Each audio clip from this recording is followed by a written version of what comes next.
terça-feira, 19 de maio, traz diversos movimentadores de mercado. Continue assistindo ao Economic Calendar. Eu sou Sam Meredith. O calendário começa às 8h30 da manhã com o índice de preços ao consumidor do Reino Unido para abril. A inflação anual tem ficado em 0% pelos últimos 2 meses.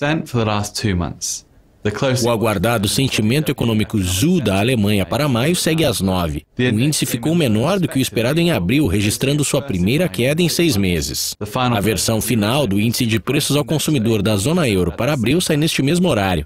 A estimativa inicial colocou a inflação em 0%, que é uma melhoria diante dos últimos 4 meses com deflação. Às 12h30, hora de Greenwich, teremos as licenças para a construção dos Estados Unidos para abril.